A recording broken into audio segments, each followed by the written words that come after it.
ลูกสาว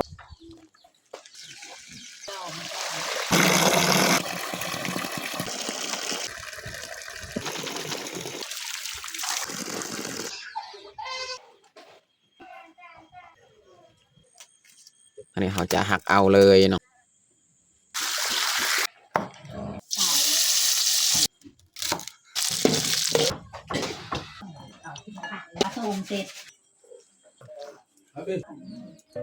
อย่าลืมกดไลค์กดแชร์และกดติดตามเด้อพี่น้อง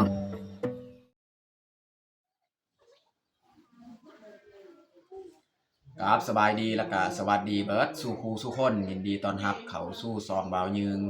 มื้อนี้ก็เบายืงก็บ่ได้เข้าให้เพราะว่าน้องแพงเป็นไข้เนาะมื้อนี้เขาก็เลยพักผ่อนน้องแพงเป็นไข้แล้วก็เฮาอยู่บ้านมื้อนี้แม่นเฮาสิพาเมียเก็บเครื่องคองเพราะว่าเครื่องคองที่เฮาใส่บ่ว่าจะเป็นทรงเสื้อลูกๆเนาะเปื้อนเบิดหลายโตแล้วเฮาใส่ไว้เขายังบ่ทันซักแล้วก็มื้อนี้นี่สิพาเมียเอาเสื้อผ้าหั่นไปซักหรือว่าผ้าห่มมีหยังต่างๆเนาะเพราะว่ามื้อนี้มีเวลาที่เขาพักถ้าว่าน้องแพงบ่ไข้นี่เขาก็บ่ได้พักเพราะว่าข้าวของเฮาอยู่ให้นี่ก็สุกแล้วถ้าว่าเฮาบ่เข้าไปเอาไปยังข้าวมันก็จะล่มจะเสียเนาะแต่ว่าจังได๋ก็เฮ็ดหยังบ่ได้เพราะว่าลูกสาวไข้เฮาก็จำเป็นต้องได้อยู่บ้านเนาะมื้อนี้เนาะแล้วก็มื้ออื่นนี่ถ้าว่าลูกสาวก็แค่แน่อาการของการต้องได้เข้าให้แต่มื้อนี้มื้อเดียวเราสิพักแล้วก็ส่งมาพักอยู่บ้านเราก็ต้องเฮ็ดเวียกอยู่บ้านโอเคแต่ทุกคนติดตามเบิ่งติดตามชมเราสิพาเมียไปซักเครื่องของต่างๆเนาะแล้วจึงมาเฮ็ดกินอยากตอนเที่ยงจังน้อยแต่ทุกคนติดตามเบิ่งติดตามชมแบบยาวๆเลยนี่แหละพี่น้องเครื่องของที่เราจะเอาไปซักเนาะนี่ในกระติกกี่ยังเก็บเลยทั้งนั้นตัวใดที่มันเปื้อนยังเอาก็เก็บเอาไปซักส่วนลายจะเป็นทรงเสื้อของลูกสาว2 คนนี่แหละของเฮากับเมียกะบ่หลายโตดอกเพราะว่าเฮาก็ฮู้จักรักษาทรงเสื้อมันก็บ่เปื้อนปานใดลูกสาว2 คนนี่แหละใส่ทรงเสื้อนี่เปื้อนลาย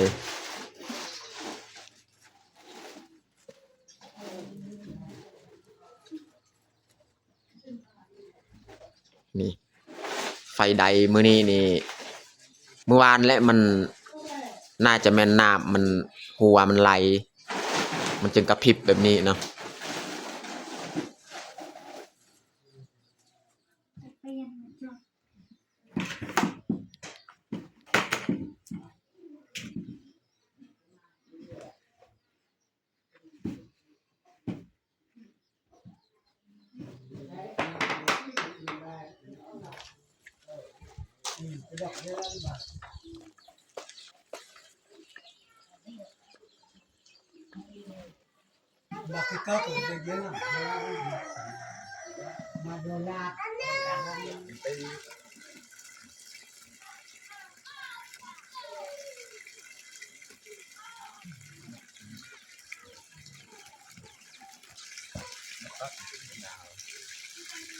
ดักลักอยู่หลัง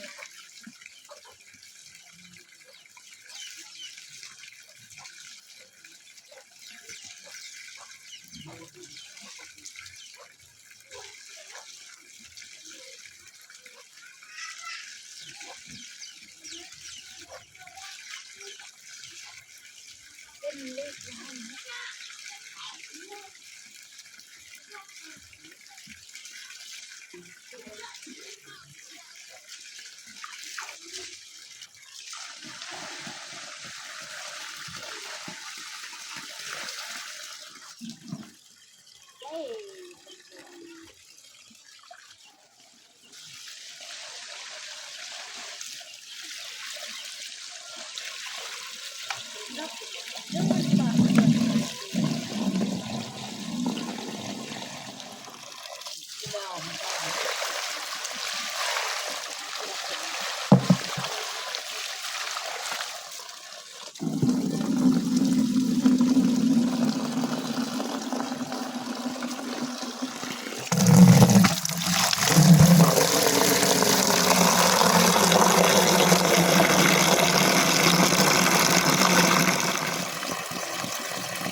นี้เขาจะใส่เฟบหลังจากเขาตรงน้ำแล้วใส่เฟบใส่แล้วสำคัญเอาผสมบัดนี้เดี๋ยวจึงเอาทรงเสื้อมาใส่บัดนี้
ก็จะล้างแบบนี้เลยเนาะเพราะว่าน้ำไหลตลอดเนี่ยสบายเวลาต้องล้างใส่กระปุกใส่กระติก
ตอนนี้ก็เรียบร้อยเขาตากเครื่องของเฮา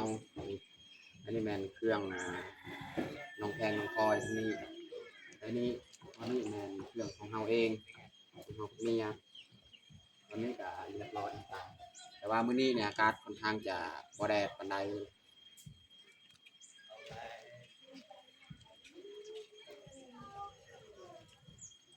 เฮาก็ตากไว้แบบนี้แหละตอนแรงจึงมากูเอา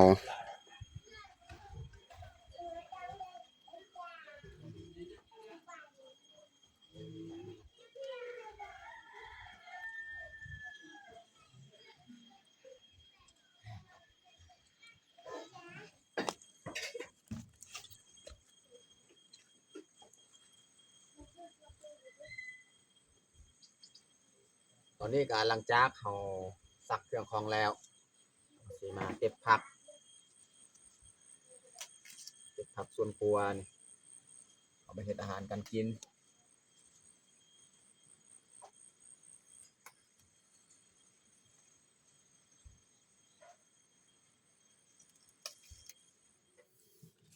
นี่มันดอกแล้วเนาะผักซ้อมดอกนี่อันนี้เขาจะหักเอาเลยเนาะมันดอกหลายเลยพี่น้อง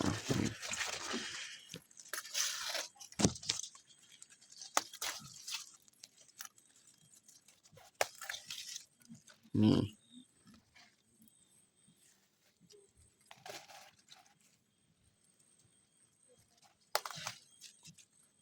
ตัวนี้กะอันนี้บ่แม่นผักซ้อมดอกนี่ผักกาดทึ่นนี่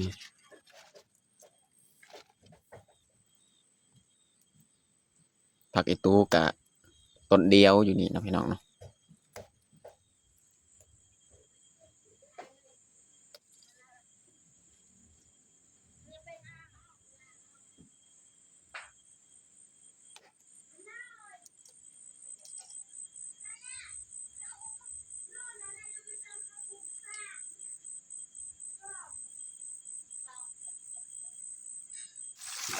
อันนี้ชาวบ้านออกมาล่างผักหอมเปรย์นะของเฮาก็เอาไปล้างกันเนาะเก็บสิผักเอามาล้างอยู่นี่แหละสบายน้ำลาย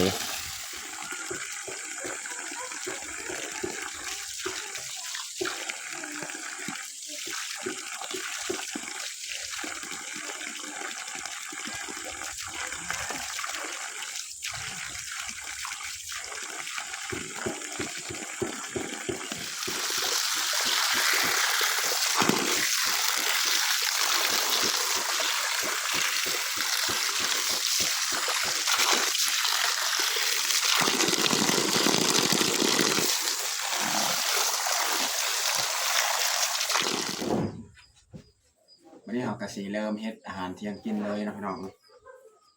เขาสีเอาน้ำมันหมูนี่แล้วก็เอาซีดแห้งแล้วก็สีมาผัดกับผักกาด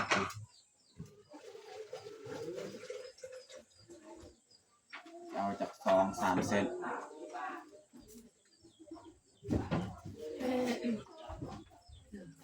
4 เซนพอแล้ว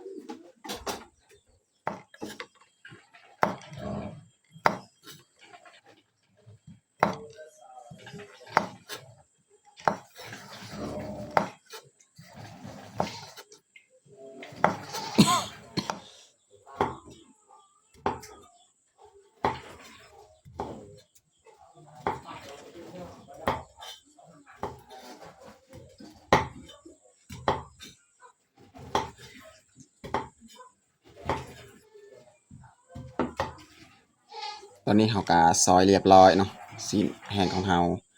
ไม่ได้เขาสีปาดเอานี่น้ำมันนี่น้ำมันหมูนี่เขาสีมาทอดน้ำมันหมูมาคั่วแล้วก็ใส่นี่ใส่ซีนคั่วแล้วก็ใส่ผักกาดเขาบดใส่น้ำมันพืชเขาจะเอาน้ำมันหมูนี่แหละมาใส่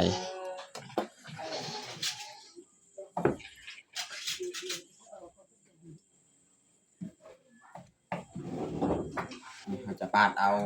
น้ำมันหมูมาทอด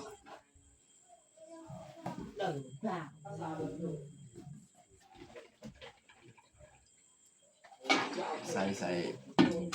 หม้อกระทะนี่เลยเนาะ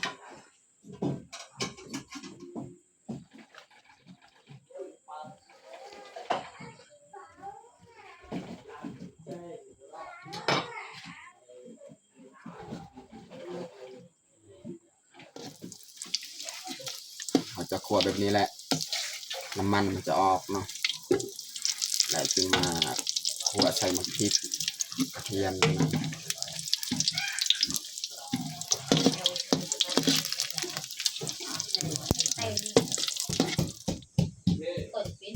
ตำมะพริกกระเทียมสีมาพัดใส่มันหมูเอา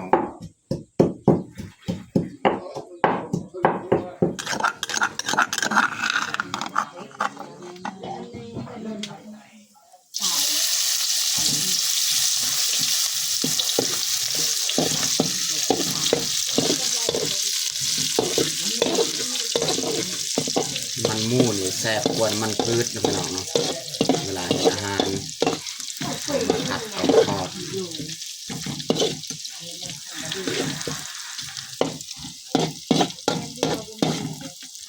วันนี้เราจะเอาซีนของเราลงเลยนะพี่น้อง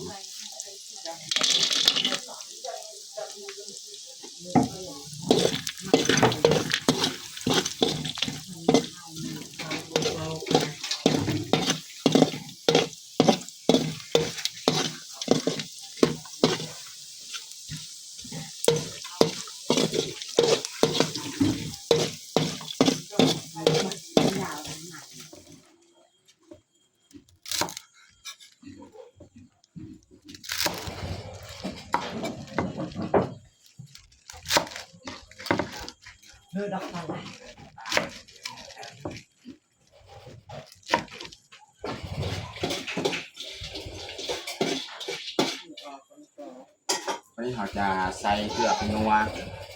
ไม่อยากลงเดินดาวเอาน้ำใหม่ค่ะ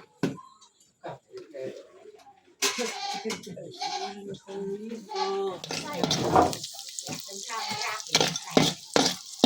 เลยวันนี้เราจะใส่ผักเนาะ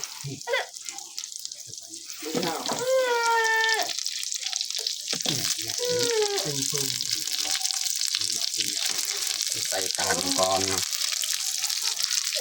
ใบใส่น้ำมัน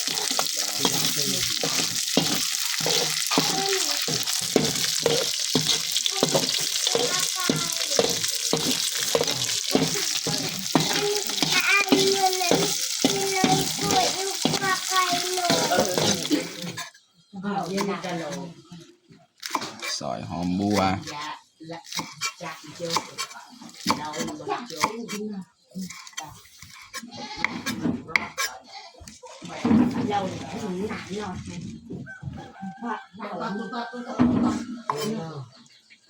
หอมปอม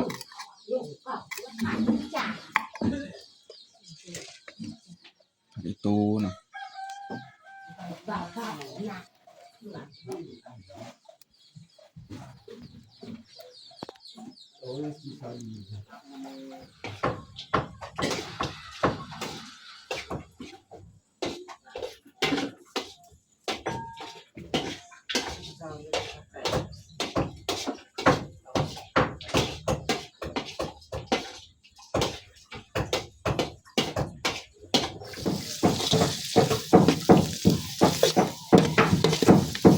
บริหารจะใส่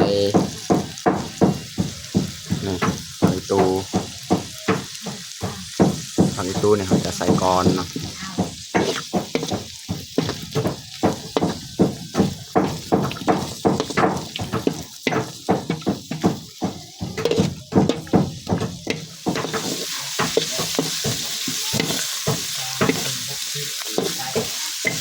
สุดท้ายนี่เขาจะใส่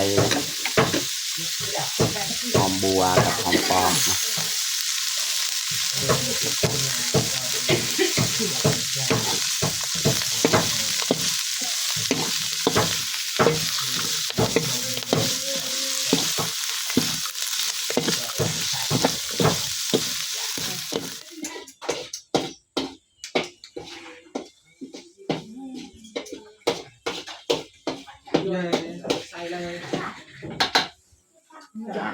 แต่การแล้วพี่น้อง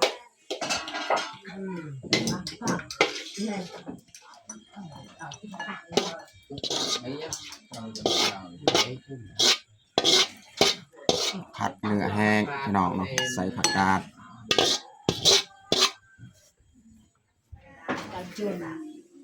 ตอนนี้ก็เรียบร้อยแต่งเขาของเราผัดซีนแห้งใส่ผักกาดเนาะแล้วก็ต้มจืดอันนี้ต้มแบบจางๆใส่เกลือหน่อยนึงผักกาดต้มสำหรับอาหารเที่ยงของเรากับบัดสมีแหละแรงข้าวของเรากับสำเร็จเรียบร้อยเนาะเอามาทุกคนมากินข้าวเที่ยงกัน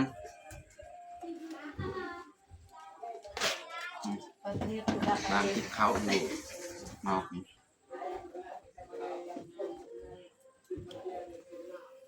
เข้าอีกเป็นครัวนี่ควันไฟลายนี่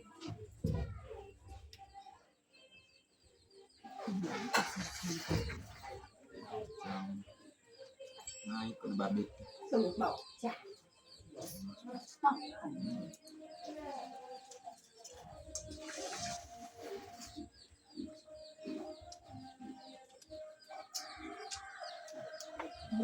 ทำอาหาร เตะตุกบักมานี่งามคนนี้ จะไม่เล่นไม่หนาว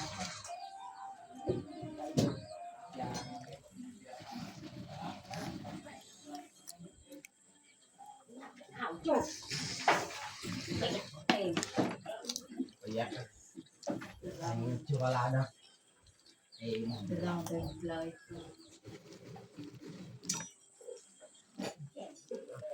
เอาไปจ้า